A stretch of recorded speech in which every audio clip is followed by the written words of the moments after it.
Hello, I'm Charlie W. Burns, and I'm an artist living and working in New York City. We're currently in my studio. I have another video that's like a studio tour. It is a studio tour. I'll leave a link in the description below if you want to check that out. I'm about a block and a half from Times Square. I get to make large pieces like every day because I have this space. I want to tell you how it is that I'm an artist because I'm super poor, so I want to let you know how anyone can be an artist.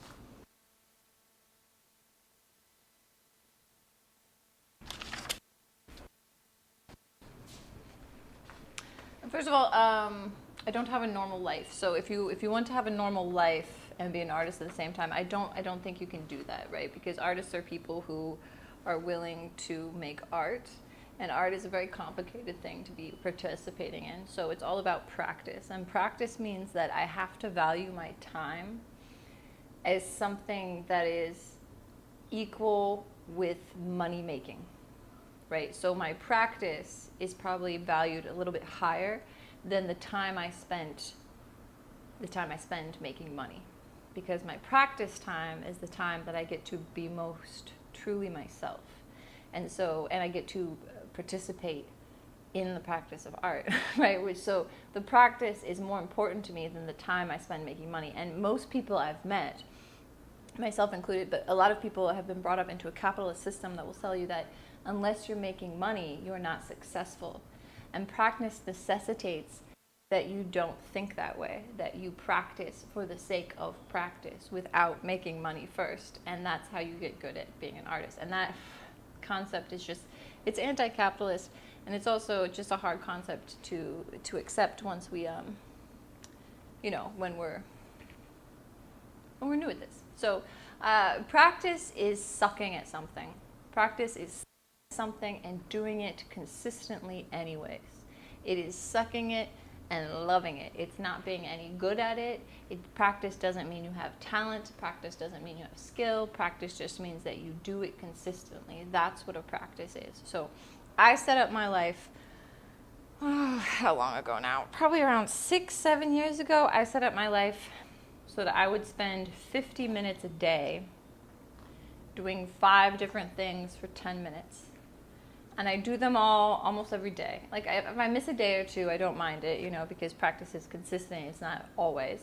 But I would say about 4 to 5 days a week, I'm able to get all 5 practices in. Not all practices do I do every day. Like some days I take a break.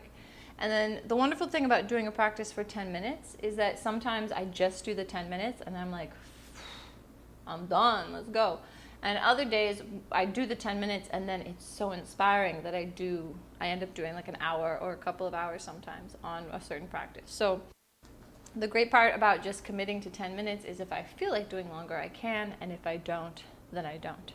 The 5 practices that I commit to doing every day is every day I do 10 minutes of making music. I have a couple of guitars that I like to play on. If I don't have guitars, I've played on drums. I've also played on pianos. I've played on people's ukuleles. I've played on other people's flutes before, and I don't even know how to play the flute. I've practiced on a bunch of different instruments that are available to me. If I don't have an instrument, I can sing for 10 minutes. I can clap my hands. I can practice beat making. I can practice all of these things. And so I do try to practice music or some form of lyricism for at least 10 minutes every day. Sometimes this gives me life, and sometimes it is murder and horrible to do, but I do about 10 minutes most days. I also try to write for 10 minutes every day. This is really good for my mental health, especially if I do it early in the morning. Some people call this morning pages, which is a practice I believe in. It's very helpful for people. But just to be alive in the modern world, I have to be able to write out my thoughts and be able to think in clear sentences and paragraphs when I'm able. And so writing is a practice that enables me to do that. It enables me to give my concepts out in clear and concise ways. As an artist, I'm always having to write copy. As a business owner, I'm always having to write copy. So to just be practiced in writing and to be practiced in saying the thing I want to say, I find is very important. I studied English and writing in school, and I really do love it. So I also just never want to, I don't want that skill to get I don't want to lose that skill. Like it took years to build up, so I just never want it to go away. I also try to do 10 minutes of meditating, and I sound like such a douche when I say that. But to me, meditating is just being able to tell yourself where you are and what you're doing, you know, which is really hard because most of the time I'm somewhere else in my head. So to be able to meditate means that I know where I am, I know where I physically am, I know what I'm doing right now, and I'm not somewhere else in my head. So I try to practice being here at least 10 minutes because I believe that that is part of loving other people. And true love is when we're able to be present for other people. And I want to love people, and I struggle with it because I've had a lot of trauma in my life. So I try to practice being here at least 10 minutes a day so that when love presents itself, I'm able to be there for it. I not always am, but I would like to be. So I practice it. And that's the other thing about practice. Practice is not perfection. Practice is sucking and doing it anyways. Like practice is not doing it right and just keep practicing. Practicing is doing it for the practice of it, not for the good of anything. Okay. Then the fourth thing I practice is I'm losing my ability to move. I have an autoimmune disease, and so I'm slowly losing my ability to move. So for me, moving my body every day is really important. And I typically practice for a couple hours because that makes me be in less pain. But if I can't, I have to make a promise that I'll move at least 10 minutes a day of just mindful motion because it does make me live longer and it reduces my pain. And I understand that I'm a whole thing. I really don't think I'm like a body and a mind that are separate. I think that's a Platonic ideal that we've been taught. I think that I am one thing that is tight and compact, and that my body is my mind and my mind is my body. And so when I move my body, I find that gives my mind, well, I just did the thing.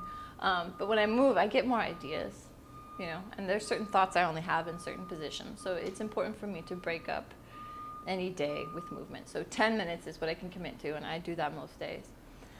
And then the fifth practice I always try to do is I try to make some kind of visual art. And if I'm not able to do a visual art, I'll try to make a conceptual art, but I'm typically making conceptual art in writing, right? So I often try to make visual art. Yeah, I just try to practice drawing or painting or, I mean, we're in my studio now, you see all these canvases here. Like, it's very easy if I'm in the space to just be like, okay, 10 minutes. And if I can't do any more, at least I get my 10 minutes done. And then I could do 10 minutes of making something. And, you know, sometimes I work on one piece 10 minutes for 100 days because that's how it goes. And some days I start doing 10 minutes and then it just comes right through. So I try to do 5 practices every day for 10 minutes. The days I can't do all 5, I try to do 3 or 4. The days I can only do 1, I try to accept that, and I don't ever consider myself a failure because it's practice. So if I skip a day or if I skip 2 days or whatever, I come back to it because these are practices I've committed to. And practice is something that I do whether or not I feel like it. Like, my feelings do not dictate my practice. My feelings influence my practice. Whew, boy, do they ever. But they do not dictate my practice. I have committed to practicing, and so I practice. And it's just a commitment I have between me and myself. And it is sometimes the only form of self-care that I am capable of doing. So, doo-doo-doo-doo. Thanks for watching. And leave a comment below if you have any daily practices that you do, or if you want to try out picking up a 10-minute practice. If you try it out and it works for you, like, leave a comment and let me know what it was like for you, because 10 minutes a day is doable. 10 minutes. And if you can't do 10 minutes, 5 minutes a day is doable. If you can't do 5, 2 minutes a day. The practice is just to do it consistently. The practice doesn't mean you have to spend hours doing it. The practice just is to do it consistently. So if you can do something consistently, you're practicing.